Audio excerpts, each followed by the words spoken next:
జవహరి శ్రీమతి సోమరాజు సుశీల గారు రచించిన ఈ కథ దీపశిఖ కథల సంపుటి నుండి.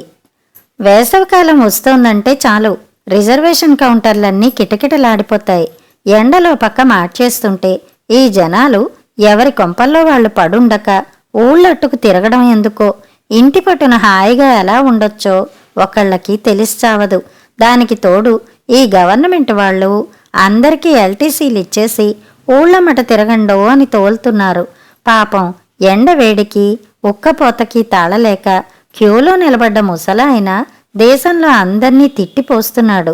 కానీ మరి ఆయన ఏ అవసరం పడి ప్రయాణం పెట్టుకున్నాడో.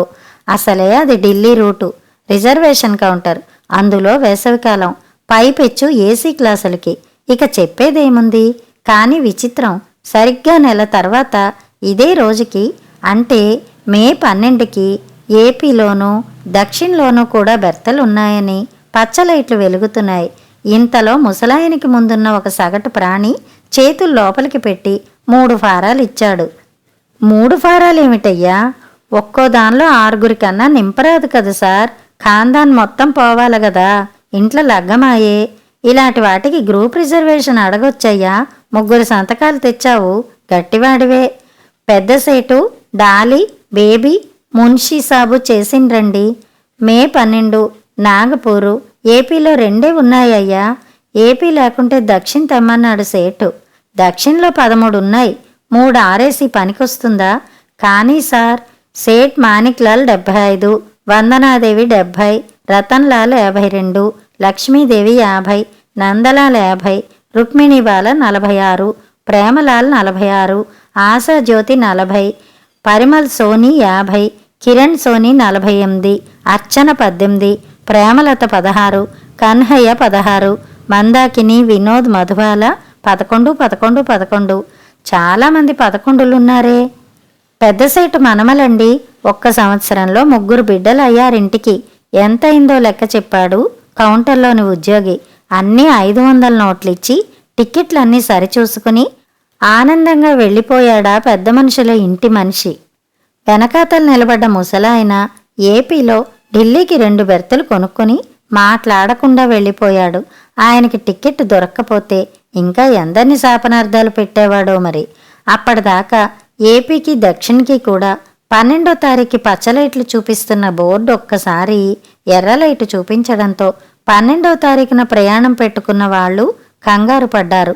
ఇప్పటిదాకా 2 ఉన్నాయి, ఇంతలోకే అయిపోయాయా అనుకుని ప్రయాణం తేదీ ఎక్కడికి జరపాలో అన్న ఆలోచనలో పడ్డారు. అసలు ఆ ముందు వాడికి 16 టిక్కెట్లు ఎలా ఇచ్చారు? వాళ్ళకి ఏవో ఉంటాయి, అన్నీ బ్లాక్లో అమ్మేస్తారు. నిత్య సంఖ్యతుడి ఉవాచ. అలాంటిదేమీ లేదండి. సుల్తాన్ బజార్లో మాణిక్లాల్ జ్యువెలర్స్ లేరు, వాళ్ళింట్లో పెళ్లిట, మొత్తం అందరూ వెడుతున్నారట. సత్యపరిశోధకుడి రిపోర్ట్ వచ్చేసింది. కలిగిన వాళ్ళింట్లో పెళ్లి ప్రయాణం మరి ఎంత సందడి. రాత్రి 8ంటికి హైదరాబాదులో దక్షిణ ఎక్కితే తెల్లవారి 8 కల్లా నాగపూర్ వచ్చేస్తుంది. కానీ వాళ్ళ వాలకం చూస్తే జీవితానికి సరిపడా తిండి తెచ్చుకున్నట్లున్నారు.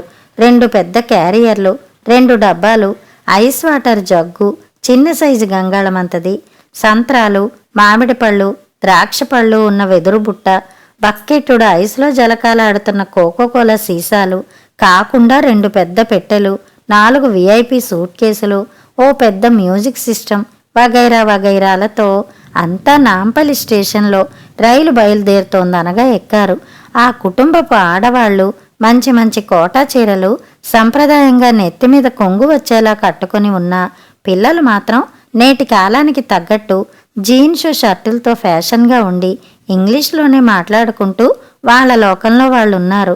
తెల్లగా సన్నగా జాజిమొగ్గల్లా ఆడపిల్లలు, యాపిల్ పళ్ళల్లా మగపిల్లలు.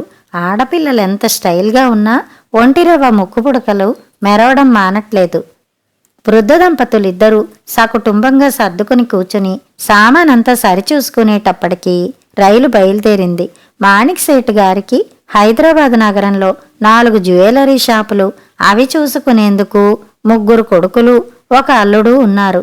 కుటుంబమంతా ఒకే కప్పు కింద జూబిలీ హిల్స్లో రాజప్రసాదం లాంటి ఇంట్లో కాపలా వాళ్ళు కుక్కల రక్షణలో ఉంటారు. 50 ఏళ్ల క్రితం రాజస్థాన్ నుంచి పైపంచతో వచ్చినవాడు తెలివితేటలు, నిజాయితీ, శ్రమ పెట్టుబడిగా పెట్టి ఈనాడింత వాడయ్యాడు. వాళ్ళ దుకాణాలలో ఏదో ఒక వస్తువు కొనేందుకు ఎప్పుడో ఒకసారి వెళ్ళని హైదరాబాద్ పౌరులు ఉండరు. ఈయన హైదరాబాద్ నేలుతుంటే ఈయన ఒక్కగానొక్క తమ్ముడు జవహర్ సేటు నాగపూర్ని పరిపాలిస్తున్నాడు. ఆయనకి 4 కొడుకులే. పెద్ద మనవడి పెళ్ళి. మరి ఎవరు వెళ్ళకపోయినా కుదరదు. పిల్లలు, ఆడవాళ్లు కొన్నాళ్ళక్కడ ఉండిపోయినా మగవాళ్ళు పెళ్ళవగానే తిరిగి వచ్చేస్తారు. దుకాణాలు వదిలేందుకు లేదు కదా. సికింద్రాబాదులో ఒక నడవయస్సు జంట ఎక్కి పెద్ద సేటు గారి బెర్తుల దగ్గరున్న దారి బెర్తుల దగ్గర సర్దుకున్నారు. రైలు సికింద్రాబాద్ వదిలి ఖాజీపేట వైపుకి పరుగులు తీస్తోంది. బయట ఎంత వేడిగా ఉంటే ఎవడికి పట్టింది. లోపలైతే హాయిగా చల్లగా నవంబర్ నెలలో 6 బయట ఉన్నట్లుంది.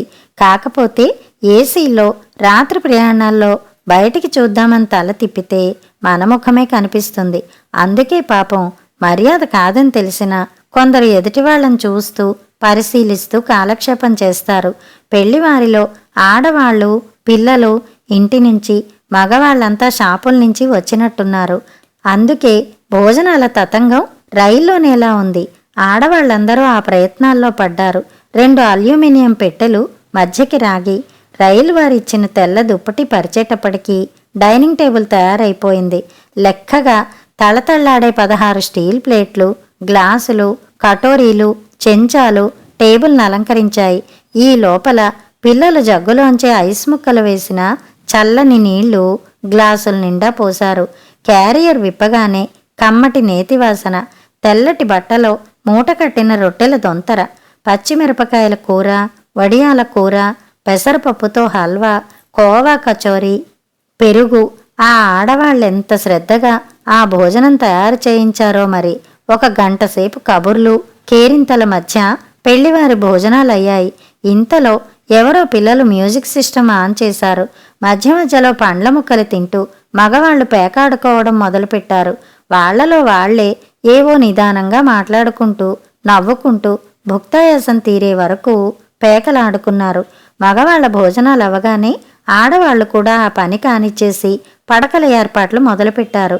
రైలు వారిచ్చిన దుప్పట్లు నీటుగా సర్ది వాళ్ళిచ్చిన దిళ్లే కాకుండా వాళ్ళ కూడా తెచ్చుకున్న మెత్తలు కూడా పైవర్తుల మీద పెట్టారు. పిల్లలు 2 రకాల రూమ్ స్ప్రేలు కొట్టారు. దాంతో కంపార్ట్మెంట్ అంతా పెళ్లి పందిల్లా గుబాళించింది. ఆ అంగనామణులంతా ఇదంతా సర్వసాధారణమైనట్లు రొటీనుగా పనిచేసుకుని పోతున్నారు. అందరిలోకి చిన్నావిడ అత్తగారి కాళ్ళ దగ్గర కూర్చుని ఇంకోసారి కొంగు సరిచేసుకుని పావు దబాదు మాజీ అని అడిగింది. నా బేట జా సోజా అని ముసలావిడ పడుకోవడానికి పర్మిషన్ ఇచ్చేసింది. వీళ్ల పద్ధతులన్నీ నోరు తెరుచుకుని చూస్తున్న సికింద్రాబాదులో ఎక్కిన పెద్ద మనిషి పెళ్ళం వైపుకి తిరిగి, చూసావా అత్తగారంటే ఎంత గౌరవమో, ఎలాగైనా ఉత్తరాది వాళ్ల తీరే వేరు అన్నాడు. ఆవిడ తలెత్తకుండానే పెద్దావిడ చేతికి 4 గాజులున్నాయే, మధ్యవి అచ్చ రవ్వలు, అటు ఇటు అచ్చ కెంపులును మరి అని మళ్లీ పుస్తకంలో పడిపోయింది. ఏది ఏమైనా మన పవిత్ర భారతదేశంలో నిమ్మళంగా సుఖంగా బతకాలంటే భగవంతుడు అష్టదరిద్రాలనిచ్చినా పర్వాలేదు, అనుకూలవతి అయిన ఒక్క పెళ్ళాన్నిస్తే చాలు. ఇక వాడు చక్రవర్తే కదా. ఇంతలోకి ఖాజీపేట రానే వచ్చింది. రైలు ఎక్కగానే అందరికీ నిద్ర, ఆకలి 2 ఎక్కువ అవుతాయి. అదేమిటో అప్పటికే కొందరు మంచి నిద్రలో ఉన్నారు. సన్నగా పాలిపోయినట్లున్న ఒక పెద్దావిడని చక్రాల కుర్చీలో తోసుకుంటూ వచ్చి 2 వయసు మళ్ళిన వాళ్లే రైలెక్కించి వాళ్ళు సామాన్లు చూసుకుని కూర్చున్నారు. ఈ లోపల ఓ కుర్రాడు పరిగెత్తుకుంటూ వచ్చి మంచినీళ్ల బాటిల్ అందించాడు. 2 లోయర్ బెర్తులు, ఒకళ్ళకి పైనొచ్చింది. ముసలాయన్ని పైకెక్కేందుకు సాయం చేసి, అమ్మా జాగ్రత్తమ్మా, అన్నయ్యని నిజాముద్దీన్ స్టేషన్కి రమ్మని ఫోన్ చేస్తాను, మీరు దేనికి దిగక్కర్లేదు అని తల్లికి చెప్పి నిద్ర పటక కబుర్లు చెప్పుకుంటున్న పిల్లల్ని చూసి, బేబీ జర్ హమారీ అమ్మాక ఖ్యాల్ రఖనా అని చెప్పి దిగిపోయాడు. మళ్లీ రైలు బయలుదేరింది. అంతటా లైట్లు ఆరిపోయి లేత నీలం బల్బులు వెలిగాయి. మండు వేసవైనా లోపల చలి అనిపించడంతో అందరూ రగ్గుల్లోకి దూరిపోయారు. కోడళ్ళందరూ బతిమాలడంతో యశోద కృష్ణుణ్ణి జోకట్టే హాయైన మార్వాడి పాటలు, పెద్దావిడ సన్నని గొంతుతో పాడసాగింది. 10 నిమిషాల్లో కంపార్ట్మెంట్ అంతా నిద్దట్లోకి జారుకుంది. రామగుండం దాటేసినట్లుంది. తెల్లారుతూనే నాగపూర్ వచ్చేస్తుంది. సబ్ బడే లోగ్ ఏక్ తరఫ్ హో జావ్, జల్దీ జల్దీ మాల్ నికాల్, ఏ సేట్ జరలెవ్వు, నోరెత్తినావంటే నీ కొడుకు దక్కడు, ఆడోళ్ల పెయ్యి మీద నగలిందిట్లెయ్యమను, లేకుంటే బద్నామైపోతావు. రతన్లాల్ కంఠం మీద కత్తి పెట్టి ఖాజీపేటలో రైలెక్కిన ముసిలాడు బొంగురు గొంతుకుతో బెదిరిస్తున్నాడు. పక్క బెర్తుల్లో జనాలంతా నిజంగానే నిద్దట్లో ఉన్నారో లేదో పరమాత్ముడికి తెలియాలి. ఒక్క ముసుగు కదల్లేదు. ఆడవాళ్లు 4 పక్కకి చేరారు వణుకుతూ. బచ్చోంకో ఉఠనానై పిల్లల్ని కదల్నీయలేదు. రతన్లాల్ భార్య లక్ష్మీదేవి ఆయన కాళ్ళు పట్టేసుకుంది. భాయి సాబ్ ఉనే చోడ్ దో, హమారా సబ్ కుచ్ లేలో, హమారా మాలిక్ కో చోడ్ దో. చక్రాల కుర్చీలో వచ్చి రైలెక్కిన ముసలావిడ చెంగున లేచి కూర్చుని పెద్ద బ్యాగు మధ్యన పెట్టింది. రకరకాల గాజులు, రవ్వల ఉంగరాలు, పతకాలు, గొలుసులు, అందరి వంటి మీదున్న నగా నట్ర తిన్నగా బ్యాగ్లోకి వెళ్ళిపోయింది. ఖోలో ఖోలో బాక్సాంగ్ ఖోలో అని పెట్టెలు తెరిపించాడు. కత్తింకా రతన్లాల్ గొంతు మీదే ఉంది. బాక్సులో ఉన్న బట్టలన్నీ చిందరవందర చేశాడు. ఏవీ దొరకలేదు. ఇంత పెద్ద సేటువి, ఏం పెళ్లికి పోతున్నావురా, బికారం లెక్కున్నావు, థూ, పైసలేడున్నాయి, తీయండ్రి. అందరి జేబుల్లో కలిపితే 10,000 పోగయ్యాయి. స్టేషన్ వచ్చేటట్లున్నదన్నా వాడి చెవిలో ముసలిది ఊదింది. వెంటనే చైన్ లాగి రైలు స్లో అవగానే 3 దూకి పారిపోయారు. 2 మైళ్ళ తర్వాత రైలాగింది. అంతా లైట్లేశారు. ఏమైందని అనుకుంటూ వచ్చారు రైలు అధికారులు. విషయమంతా విని రిపోర్ట్ రాసుకుని ఫోటోలు తీసుకుని పోలీసులు వెళ్ళిపోయారు. పంచాయతీ అయిన 10 నిమిషాలకి రైలు బయలుదేరింది. పెళ్లివారి ముఖంలో కత్తివేటికి నెత్తురు చుక్కలేదు. బిక్క చచ్చిపోయారు అందరూ. తలా గ్లాసు మంచినీళ్లు తాగి పెట్టెలన్నీ మళ్ళీ సర్దుకున్నారు. ఆడవాళ్లేదో మాట్లాడబోతే ఒక్క కసరు కసరాడు పెద్ద ఆయన. అందరి ఉత్సాహాలు చప్పగా చల్లారినట్లయి మళ్లీ ముసుగులెట్టారు లైటార్పి. తెల్లవారుతుండగానే అందర్నీ నిద్రలు లేపింది పెద్దావిడ. ఏదో చిన్న స్టేషన్లో ఛాయలు తెప్పించుకుని తాగారు. ఒక్క నగ కూడా వంటి మీద లేకపోవడంతో ఆడవాళ్లందరూ అభ్యంగన స్నానానికెళ్లబోయే లక్ష్మీదేవుల్లా ఉన్నారు. మిగతా ముస్తాబులైతే చక్కగా అయి మంచి బట్టలు కట్టుకున్నారు. మగవాళ్లు పెద్ద ఆయనతో సహా కోట్లేసుకుని తలపాగాలు కూడా పెట్టుకున్నారు. ఎందుకంటే ఆ కుటుంబాలకన్నిటికీ మాణిక్ సేటే పెద్ద కదా, రిసీవ్ చేసుకునేందుకు ఆడపెళ్లివారు కూడా వస్తారు. మరి 8 అయ్యేటప్పటికీ నాగపూర్ వచ్చేసింది. రాత్రి జరిగిన సంఘటన అందరూ పక్కకి నెట్టేసి నవ్వు ముఖాలతో రైలు దిగారు. స్టేషన్కి బ్యాండ్ మేళంతో సహా పెళ్లివారొచ్చారు. పాయలాగు బాపు మాజీ అంటూ అందరూ పెద్దవాళ్ళిద్దరికీ కాళ్ళ దండాలు పెట్టేస్తున్నారు.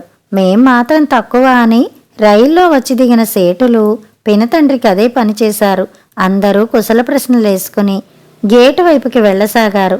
4 బోగీల అవతల S6 కంపార్ట్మెంట్లోంచి 2 పహిల్వాన్లు గుమస్తాలు తోడురాగా సేట్ మాణిక్చంద్ జ్యువెలర్స్ గారింటి అసలైన పెళ్లి జవహరి 4 పెద్ద అల్యూమినియం పెట్టెల్లో దాక్కుని నిరాడంబరంగా నిశ్చింతగా కట్టుదిట్టంగా ఆడపిల్లివారి వ్యానెక్కింది.